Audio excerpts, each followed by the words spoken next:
homeless boy finds the deeds of a millionaire. When he said what he wanted in return, the dim streetlight cast long shadows across the rain-slicked alley as Mason's trembling hands clutched the leather portfolio he'd just found. His heart pounded against his ribs as he opened it, revealing property deeds worth millions. The 10-year-old boy's breath caught in his throat. This could be his ticket out of poverty, away from the cold streets that had been his only home since that terrible night 2 years ago. Through the portfolio's expensive leather, he could almost feel the weight of his past pressing down on him. The image of his mother's lifeless body on their apartment floor flashed before his eyes, the empty pill bottle still rolling across the wooden boards. His father's final words echoed in his ears, "I'm sorry, son. I can't live without her." The gunshot that followed had shattered more than just the midnight silence. It had shattered Mason's entire world.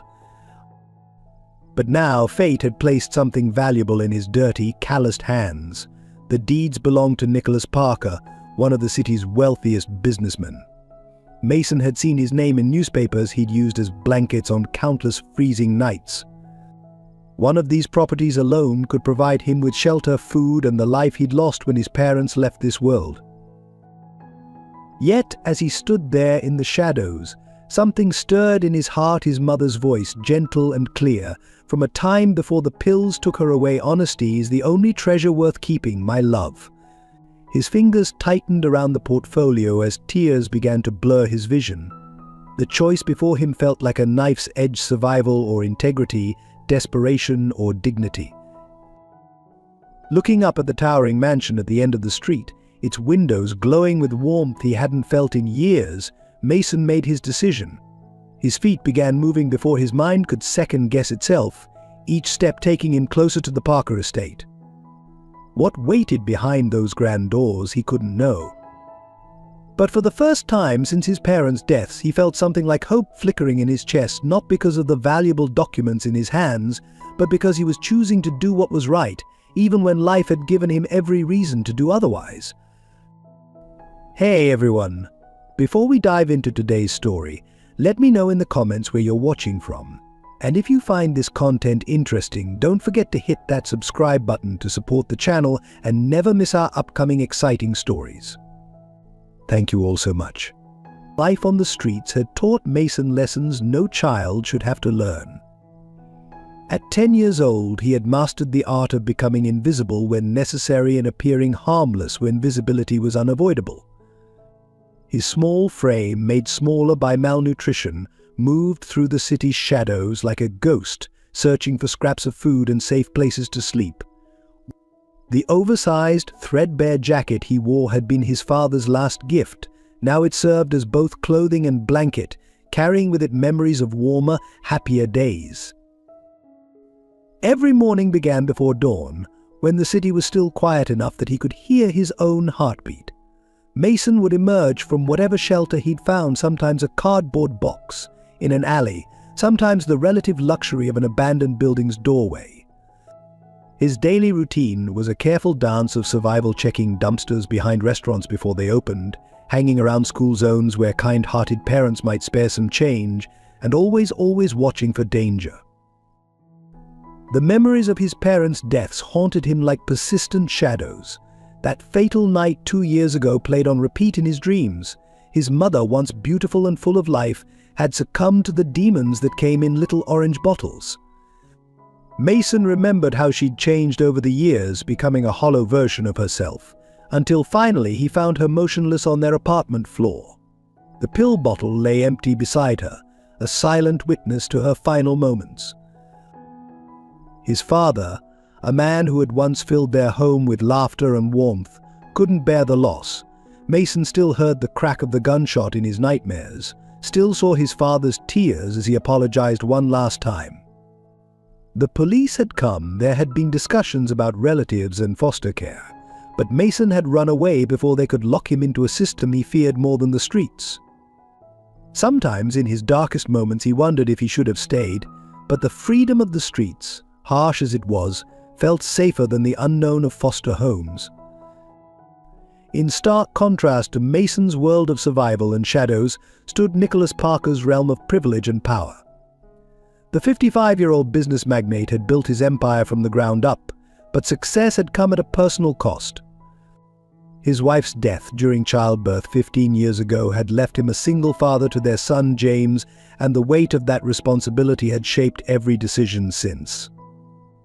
Nicholas's imposing figure commanded respect in boardrooms across the city, his sharp business acumen matched only by his reputation for fair dealing. Behind the carefully maintained facade of success, Nicholas carried his own burdens. His massive estate, with its manicured gardens and marble halls, felt emptier with each passing year. Despite his best efforts, the relationship with his son James had grown increasingly strained. The ghost of his late wife seemed to hover in every corner, her absence a constant reminder of what their family had lost. James Parker, at 15, was a study in contradiction. Privileged but lonely, intelligent but bitter, he had grown up in the shadow of his father's success and his mother's absence. From the outside, he appeared to have everything: wealth, education, opportunity, but inside he nursed a deep-seated anger at the world. His father's dedication to work had left him feeling neglected, and his mother's death had created a void no amount of money could fill. The thought of sharing his father's attention with a street urchin was more than he could bear. The young heir watched from his window each morning as their chauffeur drove his father to work, leaving him alone in the vast mansion with only the staff for company. His prep school classmates either fawned over his wealth or resented it, leaving him with acquaintances but no true friends. James had learned to wear his privilege like armor, using it to keep others at a safe distance while secretly yearning for genuine connection. As Mason made his way through the city's underbelly and the Parkers moved through their world of privilege, none of them could have predicted how their lives were about to intersect. The property deeds in Mason's hands would serve as the catalyst for a chain of events that would challenge everything they thought they knew about family, loyalty, and redemption. The city continued its daily rhythm, oblivious to the drama about to unfold within its streets, where a simple act of honesty would set in motion changes that would ripple through all their lives forever. The grand iron gates of the Parker estate loomed before Mason, their intricate designs seeming to mock his ragged appearance. His heart thundered in his chest as he pressed the intercom button, the leather portfolio clutched tightly against his chest like a shield. The crackle of the speaker made him jump, and a stern voice demanded to know his business. Mason's voice trembled as he explained about the documents, half expecting to be dismissed or worse, accused of theft. To his surprise, the gates slowly opened with a mechanical whir.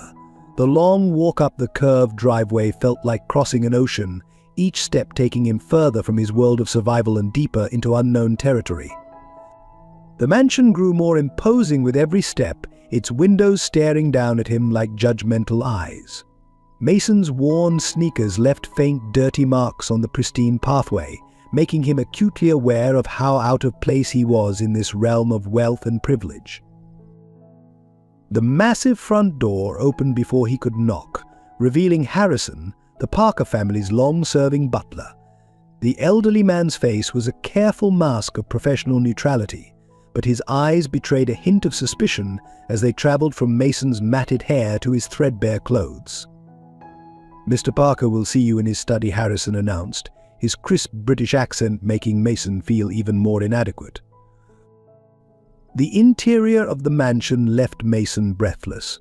Crystal chandeliers hung from soaring ceilings, their light dancing off marble floors and antique furniture that probably cost more than he'd ever seen in his life. Family portraits lined the walls, generations of Parkers staring down at him as he followed Harrison through the maze of corridors. Among them, Mason noticed a beautiful woman with kind eyes who bore a striking resemblance to James' missus Parker, he guessed, whose death had left such a void in this household. Nicholas Parker's study was a testament to power and success, with floor-to-ceiling bookshelves and a massive mahogany desk that dominated the room. The man himself stood by the window, his tall frame silhouetted against the morning light. When he turned to face Mason, his expression was unreadable, but his eyes were sharp and assessing. "So, you're the boy who found my documents," Nicholas stated, his deep voice filling the room. Mason nodded, stepping forward to place the portfolio on the desk with trembling hands. "Yes, sir. I found them in an alley near 5th Street. I saw your name and I thought you'd want them back." As Nicholas examined the contents of the portfolio, the door suddenly burst open. James Parker strode in, his prep school uniform immaculate, his face contorting with disdain at the sight of Mason. "Father, I need to—" He stopped short, his nose wrinkling as if he'd smelled something unpleasant. "What's going on? Who is this?" Nicholas looked up from the documents, his expression softening slightly. "This young man has just returned some very important property deeds that went missing yesterday. Documents that could have caused us significant problems if they'd fallen into the wrong hands." He turned to Mason, his gaze intensifying. "Why did you bring these back? You must have known their value." Mason felt James's hostile stare burning into him as he answered truthfully, "It was the right thing to do, sir. They're not mine, and keeping them wouldn't have made them mine." He swallowed hard, fighting the urge to run from the room. "My mom, before she died, she always said honesty was the only treasure worth keeping." A flash of something recognition, perhaps, or memory crossed Nicholas's face. James, however, scoffed audibly. "Oh, please. He's obviously hoping for a reward. These street rats always have an angle." His words dripped with contempt, but Mason detected something else beneath the surface: fear, maybe, or insecurity. "James," Nicholas warned, his tone sharp. "That's enough." He turned back to Mason, his expression thoughtful. "What's your name, son?" "Mason, sir. Just Mason." "And where are your parents, Mason?" The question hit like a physical blow. Mason's throat tightened as he forced out the words, "They're gone, sir. Both of them. 2 years ago." The silence that followed was heavy with unspoken questions. James shifted uncomfortably, some of the hostility leaving his face despite himself. Nicholas walked around his desk, approaching Mason slowly, as if afraid of startling him. "And you've been on the street since then?" Mason nodded, unable to trust his voice.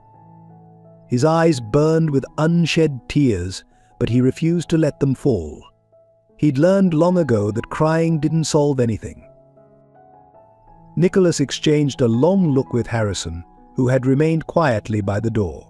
Some unspoken understanding passed between them, born of years of service and trust. Finally, Nicholas turned back to Mason, his expression softer than before. "Would you like something to eat, Mason? Perhaps we could continue this conversation over breakfast." Before Mason could respond, James interjected, "Father, you can't be serious. He's clearly—" "James," Nicholas cut him off firmly, "either join us for breakfast or return to your studies. But I will not have you speaking to our guest this way." The word guest hung in the air, foreign and unexpected. Mason stood frozen, caught between his instinct to flee and a desperate hunger for more than just food. After 2 years of surviving on scraps and kindness from strangers, the offer of a proper meal seemed almost too good to be true. James stormed out of the study, slamming the door behind him. The sound made Mason flinch, but Nicholas pretended not to notice. Instead, he placed a gentle hand on Mason's shoulder, guiding him toward the door. "Come, son. Let's get some food in you, and then we can talk about what happens next." As they left the study, Mason couldn't help but feel that he'd crossed some invisible threshold. Whether it led to salvation or further heartbreak remained to be seen, but for the first time in 2 years, he allowed himself to hope for something more than mere survival. Over breakfast, served in the sunlit dining room, Nicholas Parker watched Mason eat with the careful restraint of someone accustomed to making food last. Despite his obvious hunger, the boy took small, measured bites, occasionally glancing up as if afraid the meal might be taken away. Each cautious gesture told a story of survival that stirred something deep in Nicholas's heart. "Mason," Nicholas began, setting down his coffee cup, "I've been thinking about your situation." He paused, choosing his words carefully. What would you say if I offered you a home here?" Mason's fork clattered against his plate. "Sir," he whispered, disbelief etched across his face. "I'm proposing to legally adopt you," Nicholas continued, his voice gentle but firm. "To give you a proper home, education, and family." The words hung in the air between them, heavy with possibility. The silence was shattered by James's explosive entrance. "You can't be serious," he shouted, face flushed with anger. "Father, this is absurd. You don't know anything about him." Nicholas remained calm, though his eyes hardened. "I know he's a child who needs help, James. I know he showed remarkable honesty and integrity by returning those documents. And I know it's the right thing to do." "The right thing?" James's laugh was bitter. "What about me? What about Mom? Are you trying to replace her memory with some charity case?" His voice cracked on the last words, revealing the pain beneath his anger. Mason stood up abruptly, his chair scraping against the floor. "I should go," he mumbled, but Nicholas held up a hand. "Sit down, Mason. James, your mother would be the first to open our home to a child in need. You know that." Nicholas's voice softened. "This isn't about replacing anyone. It's about helping someone who deserves a chance." James slammed his fist on the table, making the silverware jump. "He'll ruin everything. Our reputation, our family name. Have you even thought about what people will say? A street kid in the Parker family." "That's enough." Nicholas's voice thundered through the room. "Mason has shown more character in one morning than I've seen from many adults in their entire lives. He's staying, James. This isn't up for discussion." Tears of rage and hurt filled James's eyes. "Fine, but don't expect me to play happy families with him." He stormed out, leaving behind a silence thick with tension. Mason sat rigid in his chair, eyes fixed on his plate. "Mr. Parker, I don't want to cause problems. Your son is right. I don't belong here." Nicholas moved to kneel beside Mason's chair, forcing the boy to meet his eyes. "Listen to me carefully, Mason. James is hurting, and his pain is making him cruel. But that doesn't make him right. You showed extraordinary integrity today, and I believe you deserve an extraordinary chance in return." Tears welled in Mason's eyes. "But why? Why would you want someone like me?" "Because," Nicholas said softly, 15 years ago I lost my wife when James was born. Since then I've thrown myself into business thinking wealth could fill the void she left. But seeing you today, seeing your honesty despite having every reason to be dishonest, it reminded me of what truly matters." Harrison appeared silently in the doorway, holding a folder. "The initial papers are ready, sir, as requested." Nicholas nodded, taking the folder. "These are temporary guardianship papers, Mason. They'll allow you to stay here legally while we begin the formal adoption process. The choice is yours, but I want you to know that this offer comes from my heart, not from pity." Mason's hands trembled as he took the papers. "What about James?" "Give him time," Nicholas said. "He's not as hard as he pretends to be. He's just scared of change, of losing what little family he has left." From somewhere upstairs came the sound of slamming doors and muffled shouting James, presumably venting his fury to the household staff. Mason flinched at each bang, but Nicholas remained steady. "I know this is overwhelming," Nicholas continued, "but sometimes the biggest changes in our lives come from the smallest moments of choice. You chose honesty this morning, Mason. Now I'm choosing to offer you a future." Tears finally spilled down Mason's cheeks as he nodded slowly. "Yes," he whispered. "Yes, I want to stay." Nicholas pulled him into a gentle embrace, feeling the boy's thin frame shake with suppressed sobs. Above them, another door slammed, a physical punctuation mark to the morning's events. But Nicholas held firm to his decision, knowing that while the path ahead would be challenging, it was undoubtedly the right one. As Harrison began making arrangements for Mason's immediate needs, new clothes, a room preparation, medical checkups, Nicholas couldn't help but reflect on how life could change in an instant. One morning had transformed not just Mason's future, but the entire Parker household. The ripples of this decision would be felt for years to come, and while James's opposition worried him, Nicholas felt more certain of this choice than any business decision he'd ever made. In that moment, as morning sunlight streamed through the dining room windows, a new family was born, irregular, uncertain, and facing countless challenges, but born nonetheless of kindness, hope, and the simple choice to do what was right. The transition into the Parker household was like stepping into another world for Mason. His new room, larger than any apartment he'd ever lived in, felt overwhelmingly spacious. The first night he slept on the plush carpet beside the king-sized bed, unable to adjust to such luxury. Harrison found him there in the morning, curled up in a tight ball, as if still trying to conserve warmth on the streets. Each day brought new adjustments. Learning to use the multiple shower settings, understanding which fork was for what course at dinner, and navigating the vastness of the mansion, it was all a careful dance of adaptation. Nicholas hired tutors to assess Mason's educational level and begin preparing him for proper schooling. Despite years out of education, Mason proved to be a quick learner, his survival-honed intelligence readily adapting to formal studies. Harrison became an unexpected ally, patiently teaching Mason the intricacies of high society life. The butler's stern exterior masked a kind heart, and he took particular pride in helping Mason master the proper etiquette expected of a Parker. "Shoulders back, young sir," he would remind gently. "A gentleman carries himself with dignity, regardless of his origins." The most challenging adjustment wasn't the luxury or the lessons, it was learning to trust that it wouldn't all disappear. Mason hoarded food in his room, tucking granola bars and apples into drawers, unable to believe that meals would always be available. Nicholas discovered this one day and, instead of scolding, simply sat with Mason and talked about fear, survival, and learning to feel safe again. Nightmares plagued Mason's sleep, visions of his parents' deaths mixed with new fears of losing his newfound home. On those nights, Nicholas would hear his cries and sit with him, until dawn, sharing stories of his own struggles with loss and change. These quiet moments forged a bond between them that grew stronger with each passing day.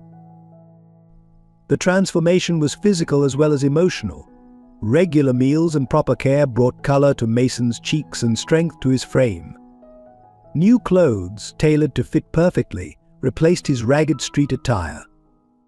His once matted hair, now properly cut and cared for, revealed natural waves that reminded Nicholas startlingly of his late wife's brother. But adaptation wasn't without its price.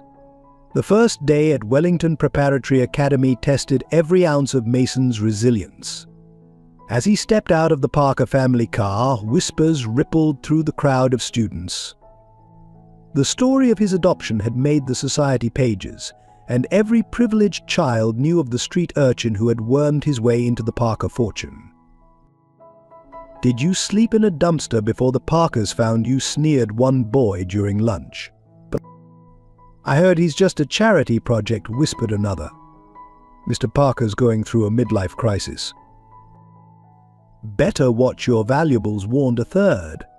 "Once a thief, always a thief." Mason endured it silently, years of street survival having taught him when to fight and when to fade into the background. But the words cut deep, reinforcing his fears that he would never truly belong in this world.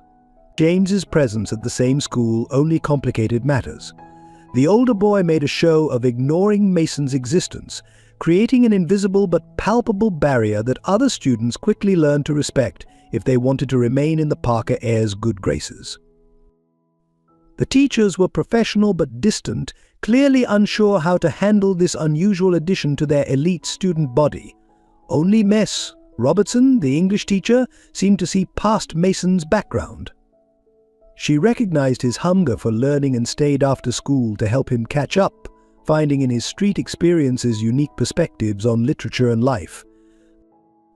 "Your voice matters, Mason," she told him one afternoon as they discussed Great Expectations Dickens himself wrote about children who rose from nothing. "Your journey is part of a grand literary tradition. But not everyone shared MS. Robertson's enlightened view. Parents complained about their children sharing classes with someone from his background. There were whispered concerns about security and social contamination. The school board held meetings, though Nicholas's substantial donations and impeccable reputation kept them from taking any action.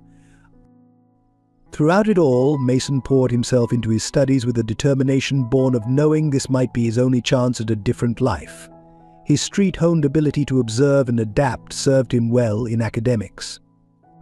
While other students took their education for granted, Mason approached each lesson with the same intensity he had once used to survive on the streets. After several grueling months at Wellington, Mason's path crossed with a discovery that would change everything. During a community service project at a local orphanage, an ironic requirement for Wellington's privileged students, Mason found himself face to face with his past. In the play yard, among the other children, he spotted a small girl with hauntingly familiar features. Sarah, age 6, had his mother's eyes and their father's gentle smile.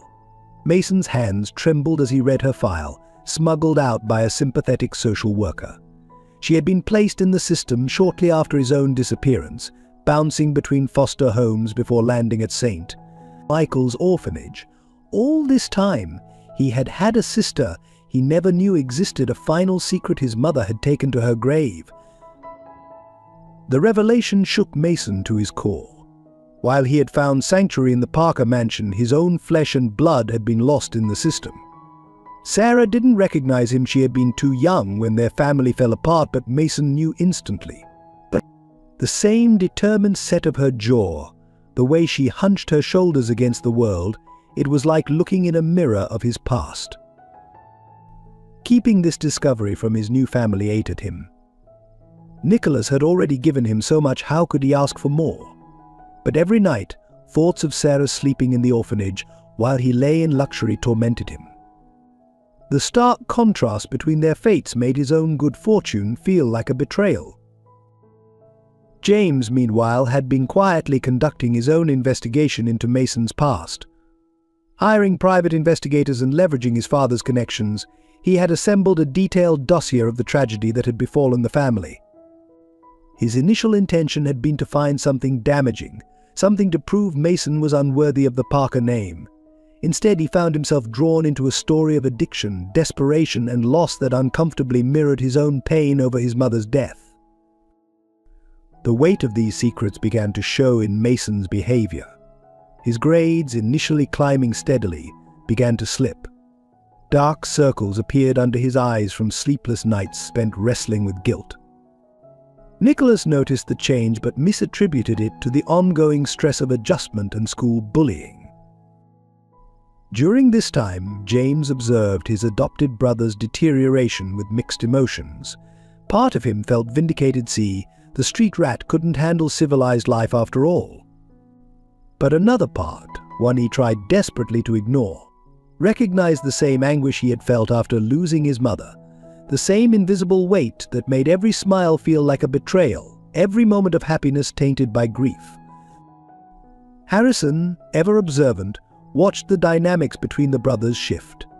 He noticed James lingering in doorways when Mason was nearby, the hostile glares softening into something more complex. He saw Mason's furtive weekly visits to St. Michael's, though he kept this information to himself, trusting that the truth would emerge when the time was right.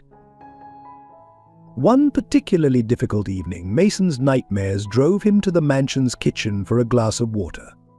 There he found James, also sleepless, nursing a cup of tea. For a moment, both boys froze, trapped in the unexpected intimacy of the midnight hour. Then James, perhaps softened by exhaustion, asked quietly, "What do you dream about?" The simple question broke something in Mason.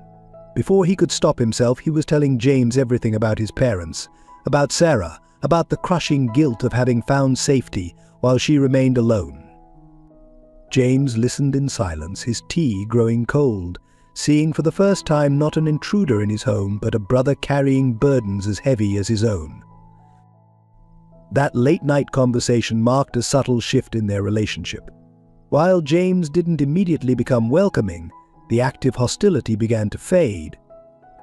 Sometimes, when the whispers at school grew particularly vicious, James would unexpectedly appear at Mason's side, his mere presence enough to silence the tormentors. Small gestures of understanding began to replace the wall of resentment, building a fragile bridge between their wounded hearts. But the discovery of Sarah had set in motion events that would soon test these tentative bonds of brotherhood. As Mason struggled with how to tell Nicholas about his sister, forces beyond his control were already beginning to move, threatening to unravel everything he had gained and reveal secrets that would shake the Parker family to its foundations. The delicate balance of their new family unit teetered on the edge of change, while behind the mansion's stately walls, each member of the household carried their own hidden truths, waiting for the moment when all would be revealed. Mason's journey from the streets had brought him to a crossroads where past and present collided, and the choice he would make next would determine not just his future, but the fate of two families bound together by circumstance and choice. During a glittering charity gala at the Parker mansion, the worlds of wealth and poverty collided in spectacular fashion. Mason, now dressed in a tailored tuxedo that masked his humble origins, stood uncomfortably among the city's elite. His months of etiquette training under Harrison's watchful eye had prepared him for the mechanical aspects of such events, but nothing could have prepared him for what was about to unfold. James had been watching his adopted brother throughout the evening, nursing a hidden conflict. The dossier he'd compiled about Mason's past burned in his pocket like a loaded gun. He'd spent weeks debating whether to use it, his initial desire for revenge warring with his growing understanding of Mason's character. But when he overheard two board members questioning his father's judgment in adopting a street child, something inside him snapped. "Ladies and gentlemen," James's voice cut through the elegant murmur of conversation. He stood on the grand staircase, commanding attention just as his father had taught him. "I believe it's time we address the elephant in the room." His eyes found Mason's across the crowd, and for a brief moment, regret flickered across his face. Mason felt his heart stop as James pulled out a folder. He recognized the private investigator's logo on its cover, and in that moment he knew his carefully constructed new life was about to shatter. "Many of you have wondered about my new brother's background," James continued, his voice carrying a tremor that only Mason seemed to notice. "Well, I've done some research. Mason's mother wasn't just any addict, she was Caroline Wells, the infamous embezzler who stole millions from her investment firm clients before overdosing. And his father, Thomas Wells, who chose suicide over facing justice for his role in the scheme." The room erupted in gasps and whispers. Mason stood frozen, feeling the weight of hundreds of judgmental eyes. Nicholas, who had been across the room speaking with donors, pushed through the crowd, his face pale with shock and anger. Their son disappeared before authorities could question him about his knowledge of their crimes. James pressed on, though his voice had lost some of its certainty, and now he's positioned himself to inherit the Parker fortune. The accusations hung in the air like poison. Mason could hear the whispers growing. "I knew there was something off about him. A criminal's son can't escape bad blood." The room began to spin as memories he'd fought so hard to suppress came flooding back. The sight of his mother's lifeless body, his father's final gunshot, the terror of running before the authorities could take him away. Nicholas reached the stairs, his voice thundering with rage. "James, stop this immediately." But the damage was done. The carefully constructed facade of Mason's new life had cracked, revealing the painful truth beneath. Society matrons pulled their children away from him, as if his parents' crimes were contagious. Business associates whispered behind their hands, already composing the gossip they would share at their next social gathering. Mason felt his legs moving before his mind could process what was happening. He pushed through the crowd, ignoring Nicholas's calls, running from the pitying looks and disgusted whispers. He made it to the garden before his legs gave out, collapsing beside the fountain where he had spent so many peaceful afternoons studying.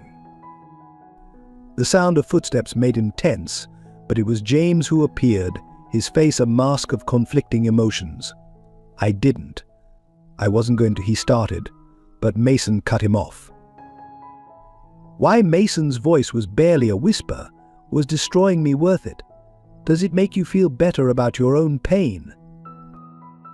James sank onto the fountain's edge, the folder falling from his trembling hands. They were questioning Father's judgment. I wanted to prove I was protecting the family, but he trailed off, realizing the hollow nature of his justification. Nicholas found them there, his face lined with worry and anger. "Inside, both of you," he commanded. "This night isn't over." In Nicholas's study, the truth emerged in its entirety.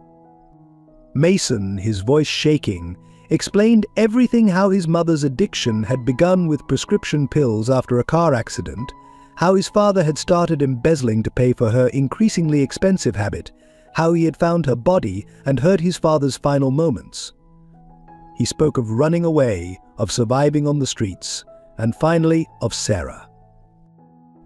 "I have a sister," he finished, tears streaming down his face. "She's in St. Michael's orphanage. I've been visiting her, trying to figure out how to tell you. I understand if you want me to leave now." The scandal. Nicholas raised his hand, silencing Mason's words. "You are my son," he said firmly. "Nothing in your past changes that. Your parents' mistakes are not yours to bear." He turned to James, his expression hardening. "But you, James, your actions tonight were cruel and calculated. You sought to hurt your brother out of jealousy and fear." James flinched at the word brother but didn't argue. The magnitude of what he'd done was finally sinking in. "I'm sorry," he whispered, and for the first time since Mason's arrival, his words carried genuine remorse. Outside the study, the gala continued, the scandal providing fodder for countless conversations. But inside, three broken people began the difficult process of piecing their family back together. Nicholas made phone calls, doing what damage control he could. James sat in silent shame, the satisfaction of his revenge turned to ashes in his mouth. And Mason waited, suspended between his past and his future, wondering if there was still a place for him in this world of privilege and power that had briefly felt like home. The night would mark a turning point in their lives, though none of them could know it yet. The truth, painful as it was, had finally been spoken aloud. Now they would have to decide whether to let it destroy them or use it as a foundation to build something stronger than before. The aftermath of the gala scandal hung over the Parker mansion like a dark cloud. Despite Nicholas's best efforts at damage control, whispers followed Mason everywhere: at school, at social events, even at the local coffee shop where he used to study. The weight of his parents' sins, combined with the constant scrutiny, began to wear him down. Yet it was during this difficult period that an even greater tragedy struck the family. It happened on a seemingly ordinary Tuesday morning. Nicholas was in his study, reviewing documents for an important merger, when the first signs appeared.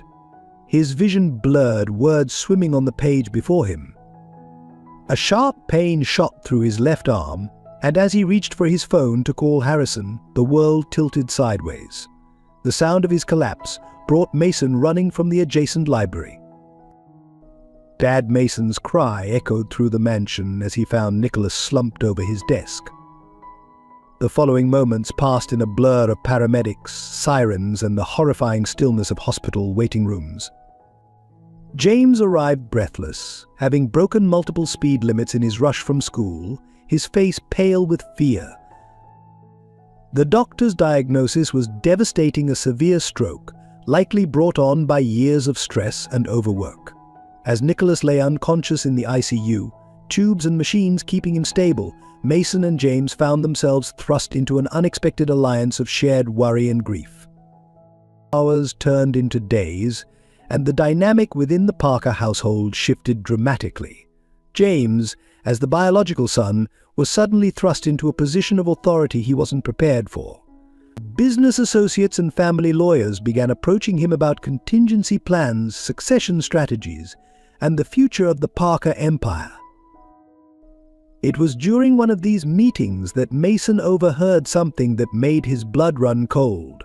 The adoption papers for the Wells boy, a senior lawyer, was saying to James they weren't fully processed before Mr. Parker's stroke. Legally speaking, his status is still uncertain.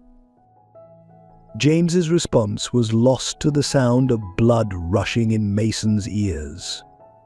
Everything he had gained, his new life, his hope for helping Sarah, the family he had grown to love, suddenly felt as fragile as a soap bubble. Without Nicholas's protection, he was once again just a street kid with a criminal legacy. The situation deteriorated further when Regina Parker, Nicholas's sister and James's aunt, arrived from Boston. She took one look at Mason and her lips thinned with disapproval. "This simply won't do," she declared during a family meeting.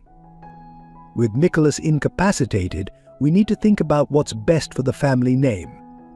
Having a child with such a background, it's not appropriate." "He's my brother," James said quietly, surprising everyone in the room, including himself, but Regina was undeterred. "He's a charity case that nearly destroyed Nicholas's reputation." And now, with Nicholas unable to complete the adoption, she turned to Mason directly. "You must understand, dear. It would be better for everyone if you return to the system until you're of age." Mason felt the walls closing in. The hospital bills were mounting, and he knew the whispers about his presence straining the family's resources. Even Harrison, usually his steadfast ally, seemed unable to meet his eyes when Regina brought up the subject of his departure. That night, as Mason sat beside Nicholas's hospital bed, holding his unconscious father's hand, he made his decision. "I'm sorry, Dad," he whispered, tears falling freely. "I can't let them tear the family apart because of me. James needs to focus on you and the business. And Sarah, I'll find another way to help her." Returning to the mansion, Mason packed quietly in the dead of night. He took only what he had arrived with, leaving behind the expensive clothes and school supplies. In their place, he left letters, one for Nicholas, one for James, and one for Harrison. Each contained his thanks, his apologies, and his reasons for leaving.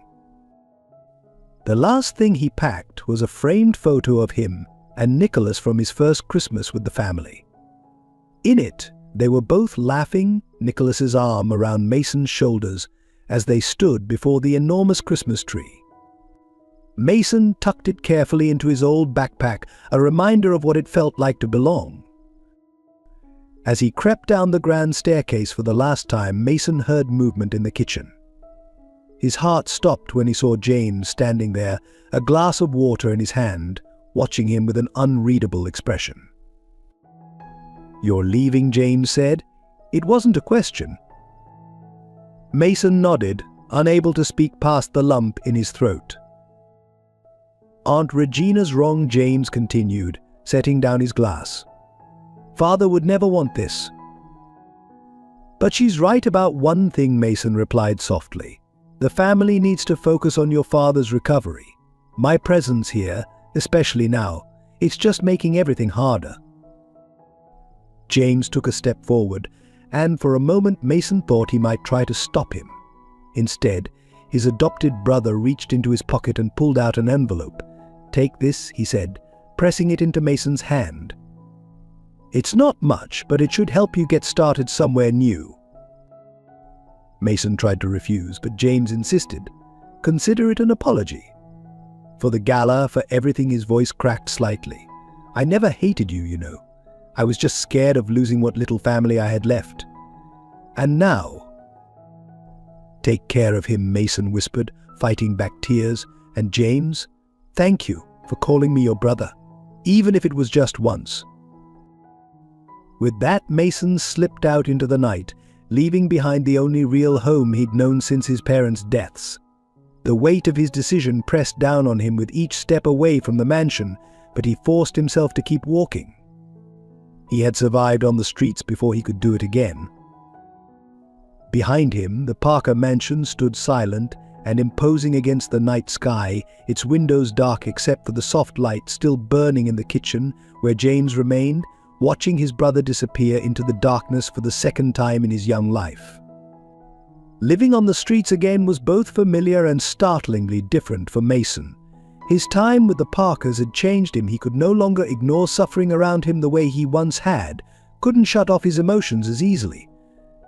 He found himself in a small apartment on the city's outskirts, paid for with James's money, working odd jobs while trying to figure out his next move. One evening, while sorting through documents at his part-time filing job in a legal office, Mason noticed something odd. A series of property transfers from Parker Industries to offshore accounts, all authorized with Nicholas's electronic signature, but the dates were all after his father's stroke. His years of watching Nicholas work had taught him enough about business to know this wasn't right. Digging deeper, Mason discovered a complex web of fraudulent transactions. Someone was systematically draining the Parker fortune, using Nicholas's incapacitation as cover. The signatures were perfect forgeries, and the paper trail was cleverly disguised, but Mason recognized the pattern. It was eerily similar to what his own father had done before his downfall. The revelation sent Mason back to the Parker mansion, not as a son returning home, but as an investigator. Hiding in the shadows of his former life, he watched the comings and goings of various business associates. Regina had taken control of day-to-day operations, with James seemingly sidelined despite being the heir. Something about her sudden involvement and the timing of the fraudulent transfers nagged at Mason's instincts. Late one night, Mason broke into Regina's office at Parker Industries, his street skills proving useful once again. What he found confirmed his worst fears. Regina had been embezzling millions, using Nicholas's stroke as an opportunity to siphon money from the company. But there was more. Hidden in her files was evidence that she had orchestrated the entire situation. Regina had hired someone to steal Nicholas's property documents, the very ones Mason had found and returned. She had planned for them to fall into criminal hands, creating a scandal that would force Nicholas to step down. When that failed, thanks to Mason's honesty, she had resorted to more direct methods. Mason found medical records suggesting that Regina had been slowly poisoning Nicholas, weakening him until the stroke was inevitable. The evidence was damning, but Mason knew he needed help to expose it. He reached out to the one person he thought he could trust, James. Meeting in secret at their old spot by the fountain, Mason laid out everything he had discovered. "She's destroying everything your father built," Mason explained, "spreading the documents before James. The company, the foundation, your inheritance, it's all being systematically dismantled." James sat in stunned silence, examining the evidence. "I knew something was wrong," he finally said. "She's been pushing me away from all major decisions, saying I'm too young, too inexperienced. But I never imagined." "We need to stop her," Mason urged. "But we have to be careful. She's dangerous. Look what she did to your father." Together, the brothers formulated a plan. James would continue playing the part of the dutiful nephew while gathering additional evidence from inside. Mason, using his street contacts and newfound legal knowledge, would work to trace the money trail and build an ironclad case. As they worked, their bond grew stronger. The shared mission healed old wounds, replacing rivalry with partnership. James found himself admiring Mason's street-smart intelligence, while Mason gained respect for James's business acumen. The investigation led them to discover something even more sinister. Regina had hired a hitman to ensure Nicholas never recovered enough to resume control. The assassination was planned for the following night, disguised as a medical emergency at the hospital. "We're out of time," Mason realized. "We have to move now." Racing against time, they put their evidence together and contacted the FBI. But they knew the wheels of justice might turn too slowly to save their father. As night fell, Mason made a decision that would change everything. "I'm going to the hospital," he told James. "Someone needs to protect him." "We're going to the hospital," James corrected, grabbing his car keys. "He's our father. We do this together." The brothers exchanged a look of understanding.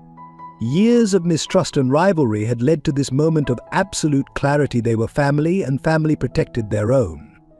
As they drove through the darkened city streets, both knew that before the night was over, everything would change again. The hospital corridors were eerily quiet as Mason and James made their way to Nicholas's room. Their footsteps echoed against the sterile walls, each sound making them tense with anticipation. Through the window of the ICU room, they could see their father's still form, monitors beeping steadily in the darkness. "We're too late," James whispered, spotting a figure in scrubs already inside the room. The person was bent over Nicholas's IV line, adding something from a small vial. Mason's street instincts kicked in immediately. The movements were too furtive, too careful to be routine medical care. Without hesitation, Mason burst through the door, startling the would-be assassin. The man spun around, revealing a face neither brother recognized. The vial dropped from his hands, shattering on the floor, its contents spreading in an ominous puddle. "Step away from him," Mason commanded, his voice low and dangerous. Years of street survival had taught him how to project authority even when outnumbered. James flanked him, blocking the door, his phone already dialing hospital security. The hitman's response was swift and violent. He lunged forward, revealing a concealed syringe. Mason intercepted him, wrestling for control of the deadly weapon. They crashed into medical equipment, monitors screaming in protest. James joined the fray, trying to pull the attacker off his brother. In the chaos, Regina appeared in the doorway, her elegant facade cracking at the sight before her. "What are you doing here?" she hissed, her composed mask slipping to reveal the desperation beneath. "You're supposed to be gone." "It's over," Aunt Regina, James declared, still struggling with the hitman. "We know everything, the embezzlement, the poisoning, all of it." Mason, using a move learned in countless street fights, finally managed to disarm the assassin. The syringe skittered across the floor, coming to rest at Regina's feet. Her face contorted with rage as she snatched it up. "You stupid boy," she snarled, advancing into the room. "You have no idea what Nicholas did to our family. Our father built this company from nothing, and Nicholas stole it from him. I'm just taking back what's rightfully ours." "By killing your own brother," James's voice cracked with disbelief. "By destroying everything he built." Regina's laugh was bitter.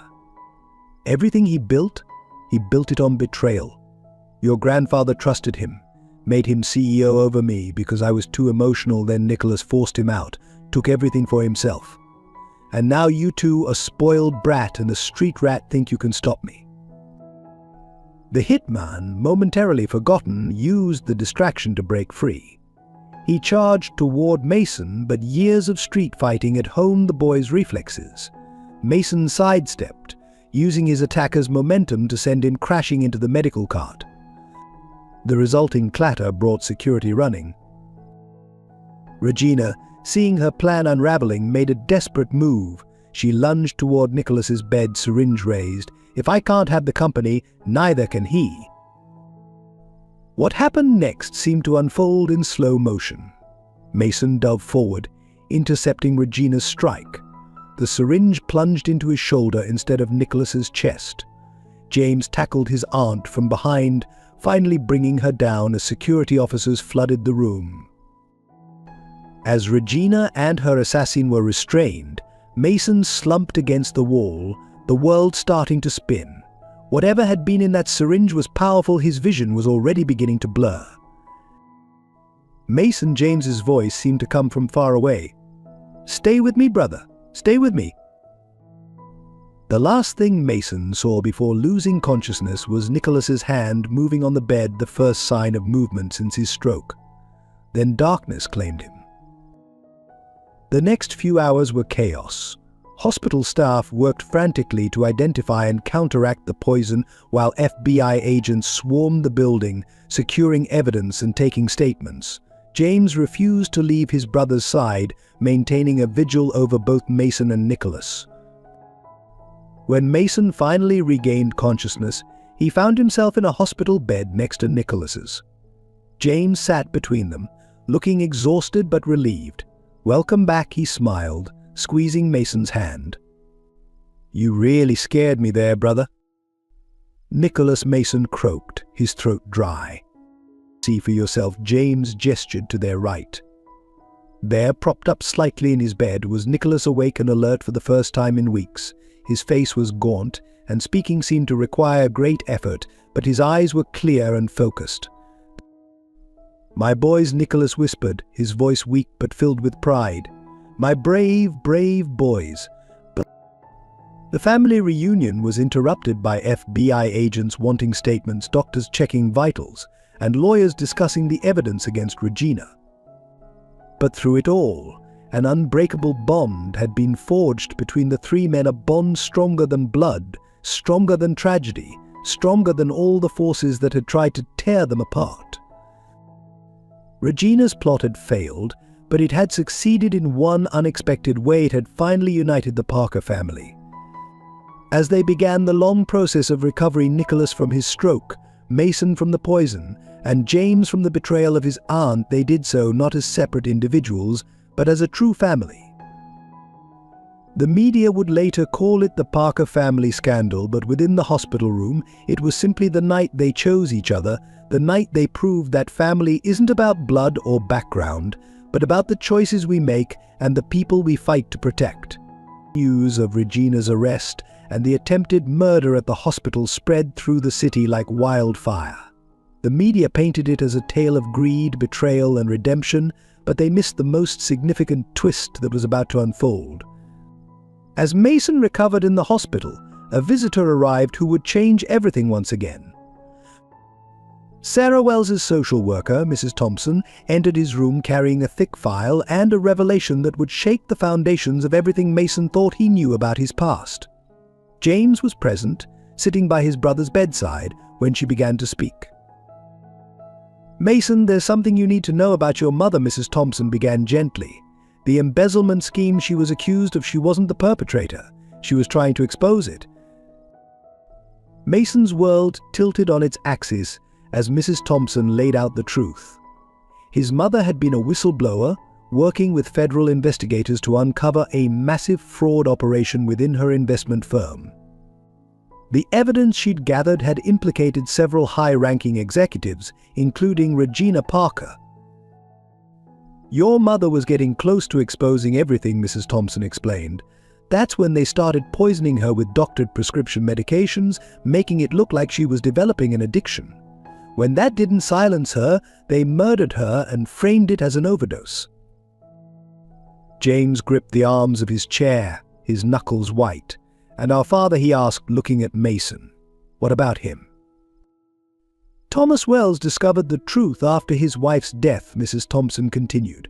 "He left evidence in a safety deposit box, but before he could take it to the authorities, they got to him too. They made his death look like a guilt-ridden suicide." Mason sat in stunned silence, tears streaming down his face. All these years, he'd carried the shame of his parents' supposed crimes, only to learn they had died trying to expose the very corruption that had nearly destroyed the Parker family. "There's more," Mrs. Thompson said softly. "Your mother's last action before her death was to protect both her children. She split up you and Sarah deliberately, placing her in a secure foster home while leaving you with a trusted friend. But when you ran away, the plan fell apart," Mason finished, his voice barely a whisper, "and Sarah ended up in the system." James stood abruptly, pacing the room as he processed this information.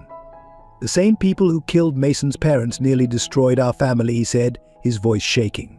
"Regina was part of it all along." The revelation transformed the dynamics between the brothers once again. James, who had once resented Mason's presence in his life, now saw him as a living testament to the courage and integrity that had cost Caroline Wells her life. The same courage he had witnessed in Mason when he returned the property documents, when he exposed Regina's plot, when he took a poisoned syringe meant for their father. As they sat together, processing this new reality, Nicholas was wheeled into the room by Harrison. Though still weak from his stroke, his mind was sharp as ever.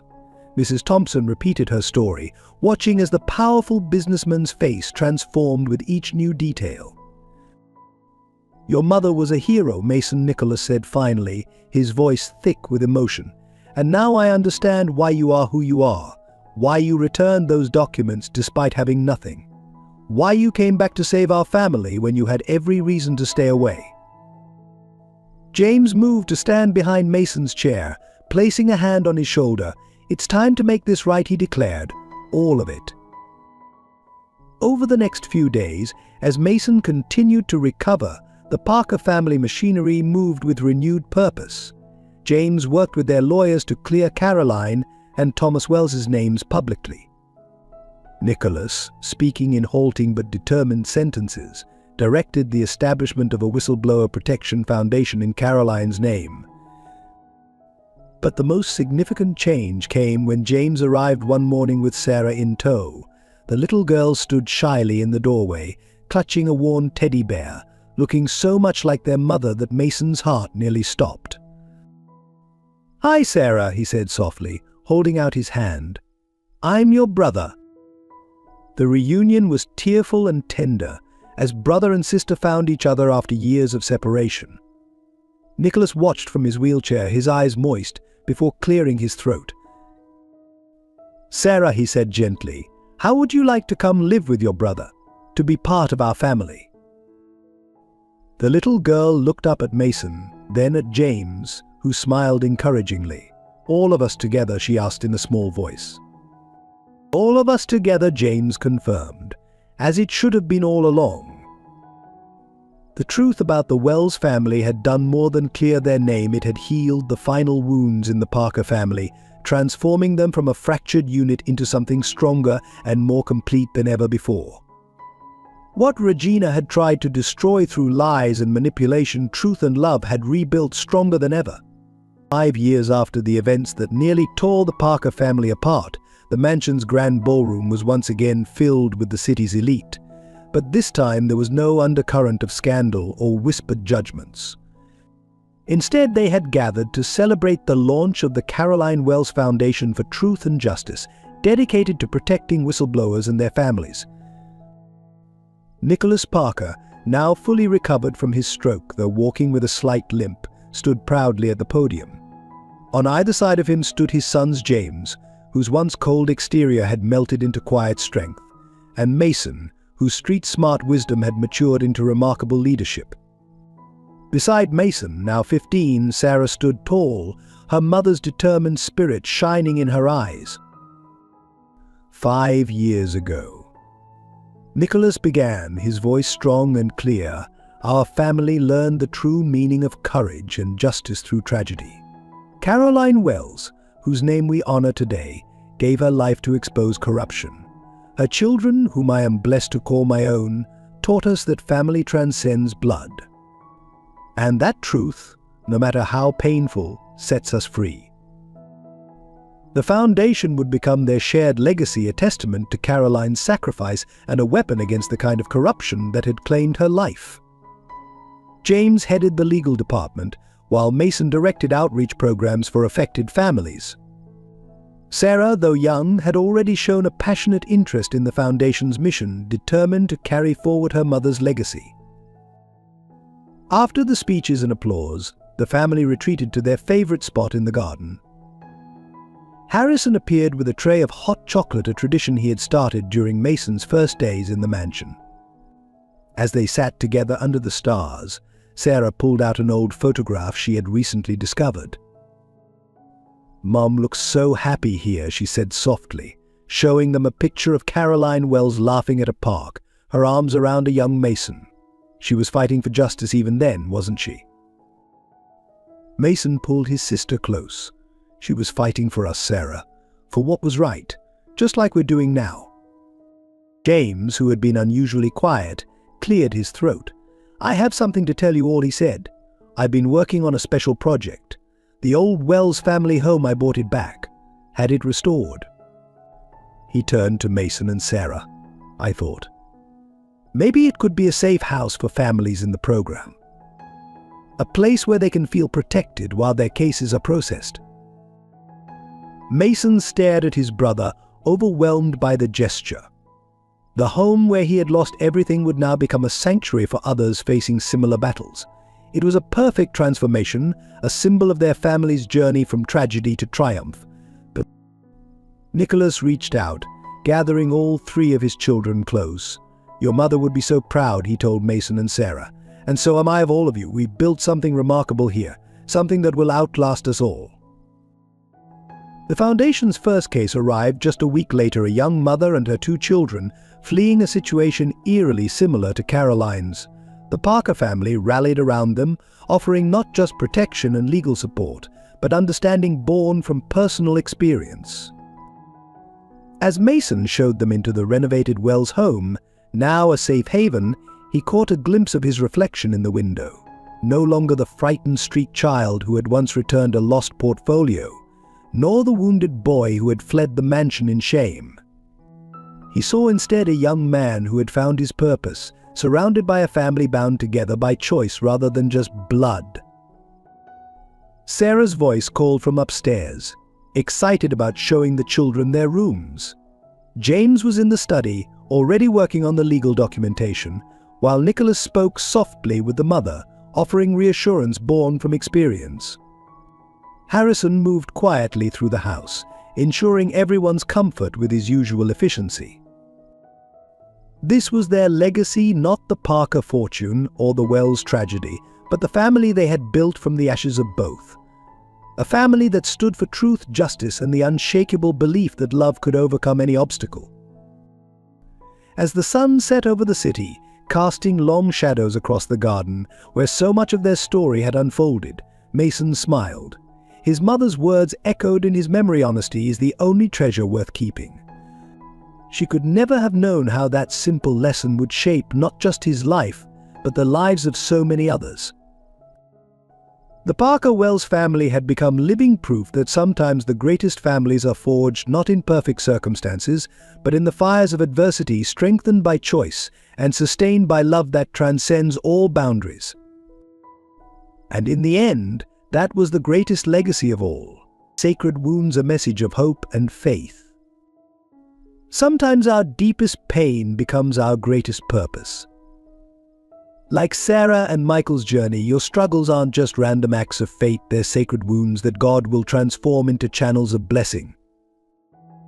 I think of that moment when you felt most alone, most broken. Like Sarah, homeless with Emma on that rainy night. Like Michael, grieving Claire's loss. Like their heartbreak when they lost baby Matthew.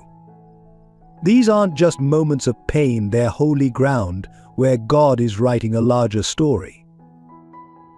Your tears, your sleepless nights, your unanswered prayers, they're not unnoticed. Every tear you've shed is counted. Every broken piece of your heart is precious in God's eyes. Just as He wove Sarah and Michael's broken pieces into a masterpiece of redemption, He's weaving your pain into something beautiful. Remember Emma's childlike faith, seeing angels when others saw only darkness. Your darkest valleys might be preparing you for your greatest mission. Your wounds might become someone else's healing. Your story of survival might become someone else's hope. Like the twins being born after the loss of Matthew, sometimes our greatest blessings come disguised as our deepest sorrows. That relationship that broke you, that dream that died, that loss that seemed unbearable, these are the very places where God plants the seeds of miracles. To those feeling lost tonight, wondering if God has forgotten you, He hasn't. Like Sarah finding her true family, your journey might be leading you to a destiny greater than you could imagine. Your broken road might be a bridge to someone else's salvation. Your faith in the darkness, your courage to keep believing when everything seems hopeless, this is holy ground. Every step of trust, every moment you choose to believe despite your pain, is building a testimony that will outlive you. So hold on, precious soul. Like the convent bells ringing hope over Chicago, your story of survival will someday ring hope into another's darkness. Your tears are watering the garden of your future testimony. Your wounds are being transformed into windows through which God's light will shine to others. Remember, in God's hands, nothing is wasted. Not your pain, not your past, not your broken dreams. Just as he turned Sarah and Michael's story of homelessness and loss into a legacy of hope through Matthew's Light Foundation, he can turn your tragedy into triumph, your pain into purpose. You're not just surviving, you're being prepared for a divine appointment with destiny. Your scars will become someone's sign of hope. Your story of survival will become someone's reason to believe. So weep if you must, but know that dawn is coming. Grieve if you need to, but hold on to hope. Like Sarah and Michael discovered, sometimes our deepest wounds become our greatest testimony, and our darkest nights lead to the most beautiful dawns. You are loved. You are seen. You are part of a greater story. And just like Sarah and Michael's journey, your story isn't over. It's just beginning. Hold on, believe, and watch as God transforms your sacred wounds into channels of healing for others. For in His divine alchemy, no tear is wasted, no pain is purposeless, and every broken heart is just a canvas waiting for His masterpiece of redemption. Your miracle is coming. Your story will bring hope. Your pain will become purpose. This is His promise to you. This is your sacred journey. This is your story of redemption waiting to be told. If Sarah and Michael's journey touched your heart, please hit that subscribe button and join our storytelling family. Share their story of faith and redemption with loved ones who need hope. Drop a like if you felt moved, and leave your thoughts in the comments. Want part 2? Let us know below. Your support inspires us to create more meaningful stories that touch hearts and transform lives.